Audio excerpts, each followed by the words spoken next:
पदाधिकारी असतील, कार्यकर्ते असतील, सर्व नगरसेवक असतील, त्या ठिकाणी बुलढाणा जिल्हा काँग्रेसचे अध्यक्ष सन्माननीय राहुल बोंद्रे यांच्याकडे आज भेटीसाठी आले असता ही जागा बुलढाण्याची ही काँग्रेस पक्षाला सोडावी ही दमदार मागणी घेऊन आज सर्व पदाधिकारी या ठिकाणी आलेले आहेत। मागील 15 वर्षापासून ही जागा काँग्रेसने राष्ट्रवादी पक्षाला दिली असता या मागच्या 15 वर्षाचा जो अहवाल पाहता, आढावा पाहता राष्ट्रवादी पक्ष हा उतरत्या क्रमानेच या मतदारसंघामध्ये दिसत आहे।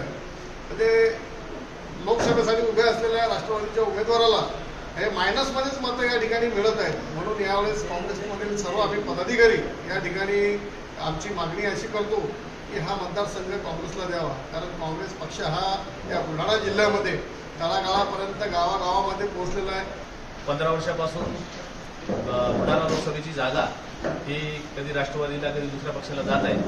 ती जागा पुन्हा काँग्रेसकडे यावी, काँग्रेसचाच उमेदवार यावेळेला या लोकसभेला देण्यात यावा ही मागणी करण्यासाठी आम्ही या ठिकाणी आलेलो आहोत। उमेदवार कुणी असो पण तो काँग्रेसचा सिम्बॉलवर असला पाहिजे अशी आम्ही आज पूर्ण जिल्ह्यातील पदाधिकाऱ्यांनी मागणी केलेली आहे। जर काँग्रेसला ही जर जागा सोडत नसेल तर आम्ही कसं काम करायचं आणि निष्क्रिय लोकांना तिकीट द्यायचे आणि त्यांचं नेहमी काम करायचं, निवडून आले किंवा पडले तर काँग्रेसच्या कार्यकर्त्याला हे विचारत नाही। त्यामुळे आम्ही सर्वांनी सामूहिक राजीनामे या ठिकाणी आज जिल्हा अध्यक्ष यांच्याकडे दिलेले आहे।